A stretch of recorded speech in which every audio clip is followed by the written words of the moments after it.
Hola, ¿qué tal? ¿Cómo andan? En el video de hoy vamos a ver el tema familia.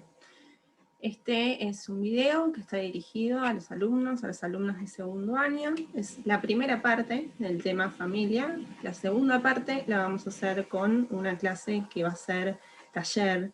Así que de esta parte no van a tener video. Solamente van a tener esta primera parte. Obviamente el material está en el material de lectura que les dimos a principio de año, así que cuenten con eso. Esto obviamente es como para complementar la lectura, como digo siempre. Bueno, tenemos acá un power para empezar a hablar de este tema de familia. Bueno, vamos a empezar por las primeras ideas. ¿A qué refiere este término familia, esta palabra familia? ¿A qué hace referencia? Hasta no hace mucho tiempo pensábamos en la familia, o se pensaba, mejor dicho, se pensaba en la familia en términos de una familia tipo. Y ustedes saben que todas esas construcciones, esas representaciones sociales de lo que puede llegar a significar, por ejemplo, la familia, son constructos sociales y que siempre se van a ir dando de acuerdo a la cultura, de acuerdo a las tradiciones, de acuerdo a cómo la sociedad, los sujetos van conformando esos conceptos. Pero vamos a empezar a pensar este término familia desde esta idea de la etimología, o sea, desde el origen de esta palabra. Al principio se creía a la familia, o sea, la etimología responde a la idea del sirviente, del esclavo, o sea, ya tenemos una idea de que hay un amo, hay un esclavo, entonces lo que estaría definiendo es justamente esta idea de patrimonio, de propiedad, y no solamente se refería puntualmente a parientes, sino que está relacionado con esta idea de sirvientes, ¿no? Y la idea de que existe un amo, un dueño de otras personas, o sea, estaríamos pensando en principio en un grupo conformado por principalmente un líder, podremos pensarlo así, que sería el amo, que tiene al resto de los integrantes, y tendríamos que estar pensando también en esta idea de esclavos. Bueno, pero tenemos otras perspectivas, otros aspectos a través de los cuales podemos mirar este concepto de familia. Uno es el de la sociología. Ustedes ya van a ver un poquito más adelante en qué se basa la sociología, a qué refiere sus estudios. Nosotros tomamos bastante las ideas de la sociología. La sociología hace referencia, cuando habla de familia, al grupo familiar, principalmente prestando atención a lo que son los lazos parentales, y estos lazos parentales, o sea, estos lazos que existen entre estas personas, entre estos sujetos, va a estar dado por, eh, por dos posibles causas, o la afinidad o la biología, es decir, la consanguinidad. Por un lado podemos ser parientes porque la biología lo determinó así, pero también puede ser que conformemos una familia por afinidad. Cuando hablamos de afinidad podemos estar pensando en cómo conformamos una familia, o sea, cómo conformamos la pareja. Lo hacemos por afinidad. Y con sanguinidad podremos estar pensando en los lazos que me unen con mi madre, mi padre. Si pensamos ya desde los derechos humanos dicen que la familia es el elemento natural y fundamental de la sociedad. ¿Y qué quiere decir esto? Es lo más importante. O sea, sin familia no existirían las sociedades.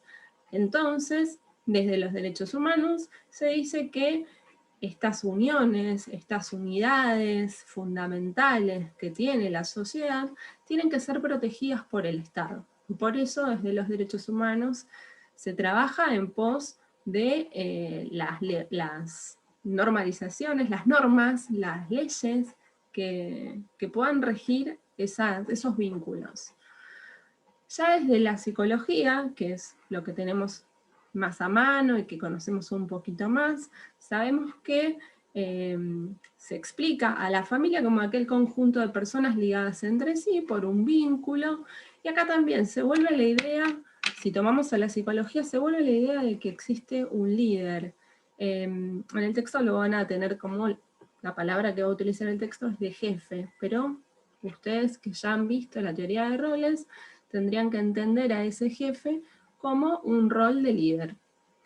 Después, si nos vamos a lo que sería la perspectiva de derecho, estaría hablando de la familia, estaría haciendo referencia a los grupos que están conectados entre sí por estos lazos que son imprescriptibles. ¿Qué significa esto? Son para toda la vida, o sea, son lazos que nos unen, nos gusten o no, pero son para siempre.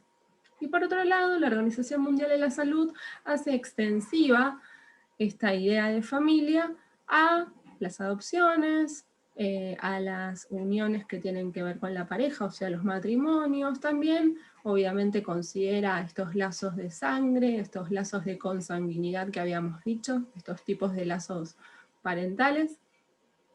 Pero también va a hablar de la idea de hogar, o sea, cuando estamos hablando de familia lo va a estar refiriendo también a la idea de hogar. Así que estas son algunas de las perspectivas que podemos tomar cuando empezamos a hablar de la familia puntualmente. Sabemos que existen diversos tipos de familias. Yo decía que no nos podemos quedar con aquella idea que se tenía en algún momento de una familia tipo conformada por una pareja hombre-mujer y un hijo y una hija. Eso ya no existe, quedó más en lo que eran las representaciones sociales de otra época, y sabemos que existen distintos tipos de familia. Acá yo quiero hacer una aclaración, porque yo lo he modificado, o sea, en el texto está de una manera, y me parece que también ya está fuera de vigencia algunas cosas que dice el texto, ya lo podrán evaluar ustedes cuando lo lean. Entonces me gustó incorporar algunas otras ideas de familia o tipos de familia. Yo elegí a estas 8, que son las nucleares, monoparentales, adoptivas, sin hijos, de padres separados, ensambladas, homoparentales y extensas. Bueno, ahí está la ilustración de posibles tipos de familia. Así que vamos a desarrollar cada una de ellas. Las nucleares hace referencia a la pareja, al matrimonio o pareja, y sus hijos, hijas, dependiendo la cantidad que tengan. Esa sería la familia nuclear que nosotros conocemos. La monoparental es aquella que está compuesta por una sola de las personas que ocuparía el lugar de jefe, por decirlo de alguna manera, que estaría dado por el lugar de madre o de padre, y es donde incorporan a los hijos e hijas. Cuando hablo de monoparental, podríamos estar pensando en aquellos matrimonios o parejas donde uno de ellos ya no está por diverso motivo, entonces se queda con sus hijos. Podríamos pensar en el caso de que haya existido alguna muerte de algún padre o madre, entonces se quedan los hijos al cuidado de esa madre o padre.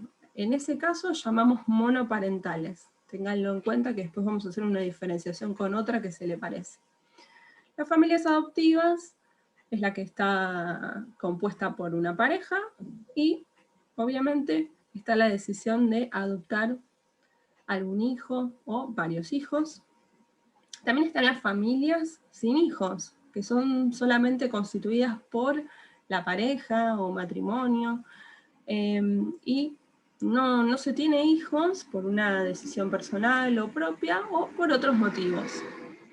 Después también nos encontramos con la familia de padres separados, y acá era lo que yo quería hacer la diferenciación.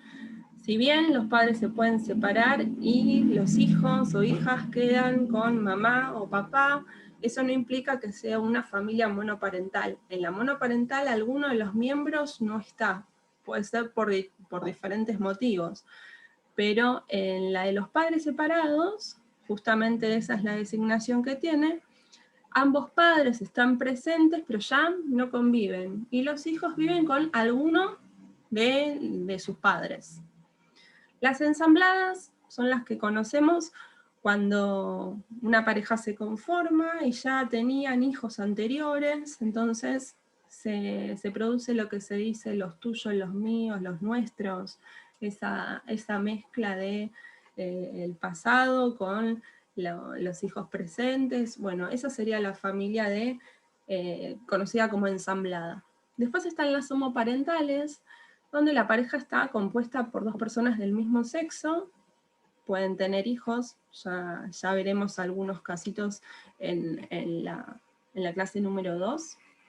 Y las familias extensas son aquellas que esta familia nuclear, la que decíamos, de la pareja con hijo o hijos, pero además en esta familia extensa incluimos a los abuelos, los tíos, los primos. Esa es la familia extensa. Muchas veces se convive con esa familia extensa, muchas veces se convive con algún abuelo, abuela, o se convive con algún tío, primo. Bueno, ustedes ya irán pensando cada uno en las familias que han conformado, en las que pertenecen. Hay algunas pautas para lo que tiene que ver con la conformación de la familia. En primer término, el texto habla de las pautas de matrimonio. Nosotros siempre mencionamos esta diferenciación entre endogamia y exogamia. Nuestra forma cultural responde a la exogamia, o sea, cada vez que conformamos una pareja lo hacemos con alguien que pertenece por fuera de la familia. Endogamia se da en los casos en los que pertenecen, a grandes rasgos pertenecen a la misma familia, se da en los casos de cuestiones que tienen que ver más con lo religioso, donde los matrimonios se conforman dentro de lo que sería la propia familia. Ya mencionaremos algunos en la clase. Y por otro lado, con lo que tiene que ver con lo cultural, también tenemos esta idea de que en nuestra sociedad estamos aceptando solamente lo que es la monogamia, esto de que la pareja esté conformada por dos personas, por dos sujetos. Sabemos que existe poligamia, eso ya responde a otras culturas, no es el caso de nuestro país, y existen dos diferenciaciones, entre lo que es la poliginia y la poliandria. La poliginia es cuando un varón conforma su familia con dos mujeres o más, y la poliandria es al revés, cuando una mujer conforma su familia con dos varones o más. Después, otra de las pautas que hay que tener en cuenta es el lugar de residencia, donde se va a conformar esa familia, esa pareja que se está gestando y que se está consolidando. Bueno, ¿dónde residen? ¿Dónde viven? Por un lado tenemos la posibilidad de la patrilocalidad, que tiene que ver con la familia del padre, o que vivan muy cerca de la familia del padre, o sea, tiene que ser condición que solamente tiene que ser ahí, muy cerca del padre. La matrilocalidad es la opción que considera a la familia de la madre, o que está muy, muy cerca de la madre, y la neolocalidad es la que se da en la mayoría de las veces cuando se busca un lugar neutro, un lugar que sea nuevo para esta pareja, esta familia que se está conformando, y que no esté relacionada ni con la familia de la madre ni del padre. Bueno, este concepto, mencionamos un montón de aspectos, quienes hablan del concepto de familia, pero no lo hablamos desde la psicología social. Obviamente, nosotros hablamos de la familia. Si ustedes han leído a Pichon, saben que define a la familia como un grupo. Tal cual da el concepto de grupo, bueno, así define también a la familia. O sea, el concepto de grupo es el equivalente al de familia. Obviamente vamos a pensar en un grupo restringido de personas, con una tarea en común, que comparten espacio y tiempo. Todas esas cuestiones son idénticas para lo que es el concepto de familia. Pero por otro lado, Pichon lo que dice es que la familia es la estructura social básica. Es decir, al interior de estos grupos, porque son grupos familiares, instituciones, siempre decimos que la familia es la primera institución donde uno socializa. Al interior de estos grupos se van a dar las distintas dinámicas que vemos en cualquier otro grupo. Es decir, vamos a ver principalmente la teoría de roles, vamos a ver cómo cada uno va a ir rotando por los diferentes roles, se van a dar las distintas dinámicas y se van a dar todos los conceptos que nosotros vemos en la psicología social. Por otro lado, me pareció interesante incluir esta idea de que Pichon considera que la persona es la resultante de la interacción entre individuos, grupos y clases, es decir, que la persona no es solo un ser en relación con otros, sino que a su vez es producto de estas relaciones. Es así que la enfermedad opera como denuncia de una conflictiva familiar y social, siendo el enfermo el paciente identificado y el portavoz de aquellos aspectos patológicos de la familia. Más allá de que les leí este concepto, ustedes saben, porque ya lo han visto en primer año, pero lo vamos a volver a refrescar, que Pichon cuando empieza a hacer sus primeras intervenciones y empieza a hablar de lo que es la psicología social, lo hace insertándose en grupos que pertenecían a profesionales que trabajaban en instituciones donde se le daba respuesta a personas que estaban internadas con cuadros que tenían que ver con lo psiquiátrico. Entonces lo que hacía él era trabajar con los profesionales en su momento, empezar a ver cómo era que esos denominados enfermos eran institucionalizados, qué había ocurrido. Eso en primer término, pero después lo que le interesó a él fue replicar ese trabajo en grupo, replicarlo en sus familias. Entonces así, conectándose con las familias y con los pacientes, lo que notaba era que el paciente se convertía en un portavoz, concepto que ustedes ya conocen. ¿Portavoz de qué? De los conflictos que existían al interior del grupo, y veía cómo era la dinámica familiar, cómo era la dinámica grupal, qué rol ocupaba cada uno, cuáles eran los problemas, la historia familiar. Entonces, es así como él empieza a dar inicio a lo que es la psicología social. Así que miren qué importante que es el concepto de familia, o sea, cómo no lo vamos a tener en cuenta nosotros. Y además, más allá de lo que está escrito acá, que se los leí recién, ustedes saben que cuando nos incorporamos a un grupo, ya sea como integrantes o como coordinadores de grupos, lo que nos encontramos es con distintos ecros, distintos testimonios, distintas ideas, y todo eso viene muchas veces desde esa primera institución, es incorporado como conceptualización, como idea o representación social, por aquellas familias. Son las familias las que nos brindan la cultura, nos enseñan valores.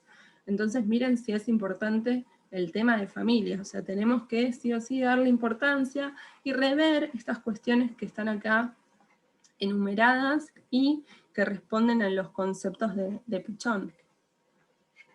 Bueno, por otro lado vamos a seguir elaborando un poquito la idea de familia. O sea, toda familia decimos que tiene distintas funciones, acá están enumeradas 5, todas las familias van a cumplir con estas funciones. Por un lado vamos a encontrar la función biológica, que responde a esta idea de que nos tenemos que reproducir como especie. Entonces, cuando nos unimos en familia, estamos haciendo eso, perpetuar la especie. Por otro lado, tenemos la función social. Y a esto me refería hace un ratito, ¿no? Que estos grupos familiares, estas conformaciones de familias, lo que hacen es enseñar a sus hijos, a sus hijas, cómo es la cultura en la cual estamos inmersos. O sea, vamos reproduciendo todo lo que son nuestras prácticas sociales y también las ideas culturales. Esto también lo van a ver un poquito más en profundidad el año que viene.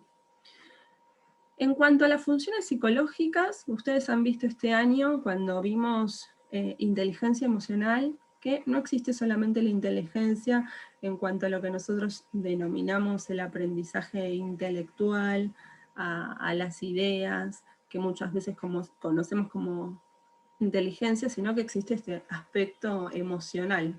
Y de hecho nosotros desde la psicología social permanentemente estamos trabajando en lo que tiene que ver con lo intelectual, pero también con lo emocional. Bueno, la función psicológica que va a cumplir la familia es justamente desarrollar las emociones y también las capacidades cognitivas, y de alguna manera ir forjando la identidad de cada uno de los sujetos. Por eso es tan importante el modo de enseñanza que tiene cada uno de los integrantes en la familia. Por otro lado, otra función es la axiológica. Y la axiológica hace referencia a la forma en que las familias van a ir enseñando los valores. Sabemos que cuando nos incorporamos como integrantes de una familia, nos van a volcar esos valores, los vamos a tomar y también los vamos a seguir reproduciendo. Y la última de las funciones que está acá enumerada es la económica. Sabemos que cuando pertenecemos a una familia lo que intentamos es generar ingresos económicos, obviamente, para satisfacer nuestras necesidades básicas, pero también para los proyectos que nos vayamos a proponer. Así que la económica también es una de las funciones fundamentales que va a tener la familia. Por otro lado, tenemos las crisis que pueden presentar las familias, crisis que tienen que ver con lo existencial. Acá tengo numeradas 3 crisis existenciales. La primera tiene que ver con el momento de la conformación de la pareja. Sabemos que cuando vamos a conformar una pareja, por un lado, uno de los integrantes viene con sus valores, sus crianzas, sus ideas, pero por otro lado el otro integrante también. Así que cuando se hace la conformación de la pareja, lo que se hace es buscar un equilibrio y tratar de superar esa instancia de individualidad. Si tuviéramos que pensar en los grupos, en la teoría que ya nosotros conocemos, estaríamos pensando en esos pares contradictorios que siempre los mencionamos y que siempre se van a presentar porque tiene que ver con esta dinámica grupal, y sabemos que de alguna manera lo que tenemos que hacer es salir de esa instancia individualista para pasar a esta idea de grupo, a esta idea de pareja, que sería en esta primera instancia. La segunda de las crisis, lo que va a suceder es que al momento de convivir se van a ir reactualizando los pasados de cada uno de los integrantes al compartir un lugar común. Entonces desde allí, en la búsqueda de ese equilibrio, tiene mucho que ver con la primera de las crisis, en la búsqueda de ese equilibrio lo que se va a hacer es buscar jerarquizar los valores y llegar a un equilibrio entre los dos integrantes.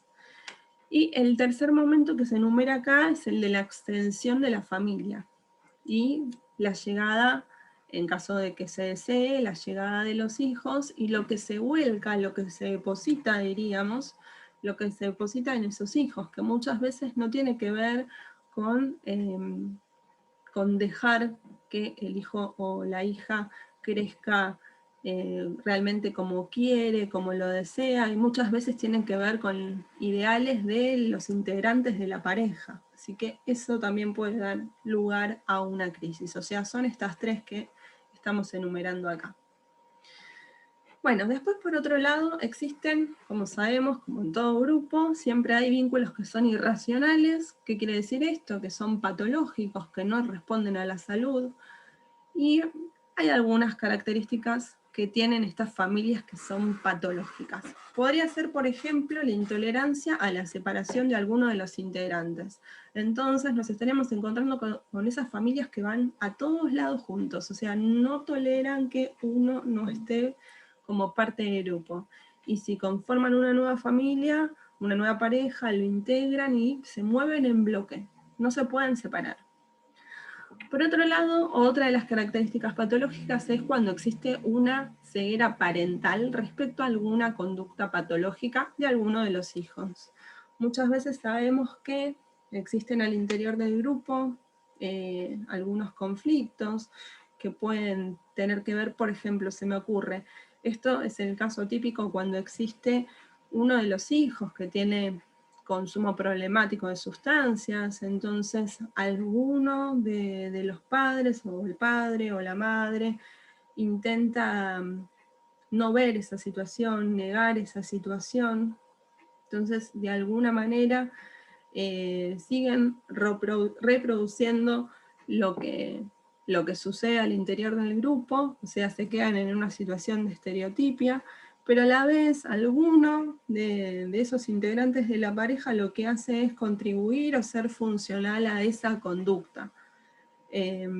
Muchas veces sucede, en casos de consumo problemático, que alguno de los padres, o inconscientemente o intencionalmente, colaboran, por ejemplo, con dinero y saben que ese dinero va a ser utilizado para ese consumo, pero bueno, es toda una cuestión para no ver ese problema, o para no asumir el problema, mejor dicho. Después también existe la intolerancia a los conflictos y desacuerdos. Bueno, son estas familias que no quieren estar peleados, entonces se bancan cualquier actitud, no quieren tener conflicto, entonces también es una situación de estereotipia y no tienen esta instancia de comunicación verdadera, ¿no? O sea, están en una situación de un como sí, diríamos, ¿no? Están en el famoso como sí que tanto mencionamos en psicología social.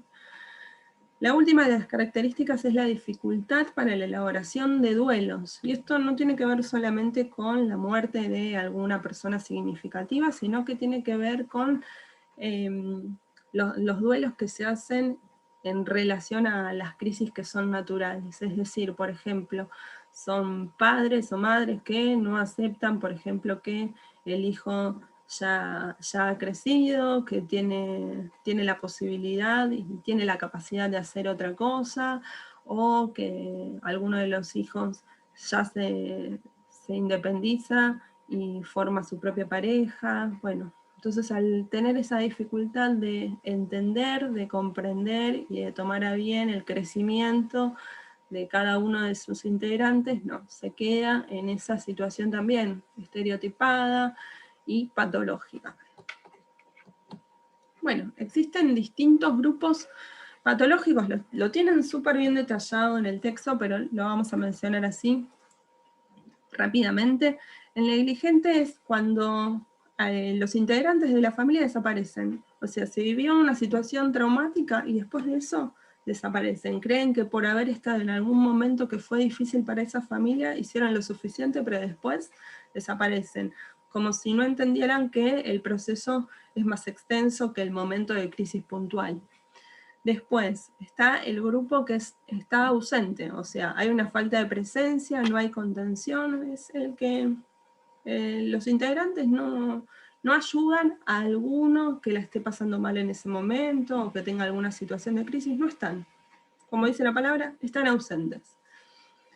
Existe otro grupo que es invasor, todo lo contrario, estos sí colaboran todo el tiempo, nadie les pide nada, pero ellos vienen, colaboran sin límites. Y la ansiedad la tienen súper alta, entonces al tener tanta ansiedad hacen y uno no les ha pedido nada, entonces son invasores. El grupo contradictorio. Los integrantes se contradicen entre sí, negando algo que el otro afirma. Acá muchas veces lo que sucede es, como decíamos, ¿no? Se van contradiciendo. Uno dice una cosa y el otro lo contradice.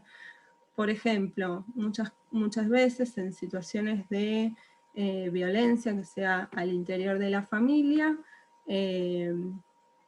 uno de los integrantes, por ejemplo, de la familia extensa, puede estar justificando una situación de violencia, entonces niega lo que realmente está sucediendo al interior de esa familia. Entonces se da esta contradicción. Por un lado, la víctima quizá puede expresar lo que está sucediendo al interior del grupo, pero hay algún otro integrante que puede ser funcional a lo que está realizando el agresor, entonces se termina teniendo un grupo familiar que es contradictorio. Por otro lado, y siguiendo el mismo ejemplo, nos encontramos con el coaccionador, que en realidad los sentimientos que hay ahí son de hostilidad y de agresión. Ahí nos estaríamos encontrando ya con esta figura, por ejemplo, ¿no? Siguiendo el ejemplo anterior, del violento, que de alguna manera le impone una forma de decir o de hacer a alguno de los integrantes del grupo. Si pensamos en el violento, puede ser que le esté diciendo a la mujer que haga como si nada, que no hable, que no diga, o que si tiene un golpe que diga que se cayó, esas cuestiones, o sea, son coaccionadores. ¿Por qué? Porque actúan desde la agresión, actúan con este clima de hostilidad y hacen que los otros se callen o que actúen de determinada manera, que digan o que no digan, pero todo de acuerdo a la intención que le pone ese coaccionador. Por otro lado tenemos el sobreprotector, y acá nos encontramos con estas personas que van a justificar y encubrir absolutamente todo. Lo que pasa ahí, lo que sobrevuela es el sentimiento de amparo, de defensa, un cuidado en exceso.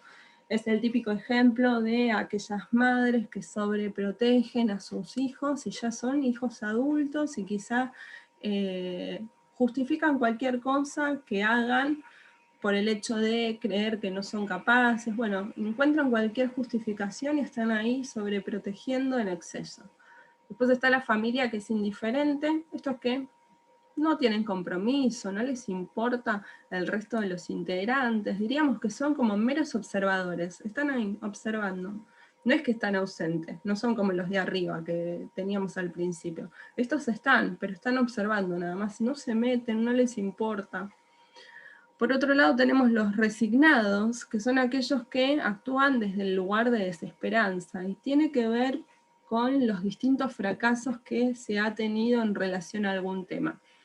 Volviendo, por ejemplo, a los casos de consumo problemático, muchas veces la familia ya no cree en el sujeto del grupo familiar que quiere emprender un nuevo tratamiento. Entonces quizá acompañan, pero no tienen fe en esa persona, no apoyan realmente y tienen esa actitud porque ya quizás se ha fracasado en otras ocasiones. El grupo castigador es el que impone siempre la expulsión de un integrante. Si ha tenido determinada actitud o algo no le gustó al grupo familiar, bueno, no lo resuelven, no le encuentran una solución, entonces la única solución que le encuentran es que esa persona se vaya, que se vaya de la casa, que se vaya del grupo, que no lo veamos más, que desaparezca. Después está el grupo colaborador. Acá estaríamos encontrándonos con la participación responsable. Acá no estaríamos hablando de lo patológico. El colaborador tendríamos que sacarlo de esta lista de lo patológico, sino que nosotros deberíamos tratar de encontrar familias que sean colaboradoras, es decir, que todos y cada uno de sus integrantes pongan su cuota de responsabilidad en cuanto a lo que tiene que ver con ese problema que tiene que ver con el grupo, que quizá lo está padeciendo este portavoz. Entonces, en ese deseo de recuperación, que trabajen todos a la par y que se pongan en tarea. Bueno, si hablamos de los ciclos de la familia, nos encontramos estos 4 momentos, uno que tiene que ver con la historia de nuestros abuelos, que se denominaría el momento de prehistoria. El de la historia es el de la conformación de la pareja. El ciclo que sigue sería cuando aparecen los hijos, que si hay deseo de tenerlos, y después el desarrollo que se da a lo largo de la familia a partir de esa conformación de pareja más hijos. Y después los momentos que nos encontramos son los de desprendimiento, es decir, cada uno de los integrantes de la pareja se ha desprendido de su familia nuclear, se ha encontrado con la pareja, ha ido conformando esa pareja, esa familia después puede o no tener la idea de incorporar hijos o hijas, y una vez que ellos crecen y pasan por este momento que ya mencionamos, hacen su propio proceso, lo que sucede es el reencuentro entre la pareja, entre los integrantes de esa pareja, y se llega a la vejez, o al menos eso es lo ideal, llegar a la vejez, y otra vez vuelven los ciclos ya a partir de la conformación de las parejas de sus hijos. Bueno, eso es todo por hoy. Esa es la primera de las clases de familia. Lean el texto, les recomiendo que lean el texto por si algo no quedó muy claro. Lo más importante son las distintas perspectivas, también, bueno, las distintas clasificaciones para que tengan en cuenta. Les recomiendo que lo piensen, cada uno de ustedes, que lo piensen desde su lugar que ocupan en la familia o la familia que están conformando. O cómo están viviendo el proceso familiar en este momento, así que les recomiendo que lo lean, y si hay alguna duda, obviamente vamos a estar hablando en la instancia de Zoom. Muchísimas gracias.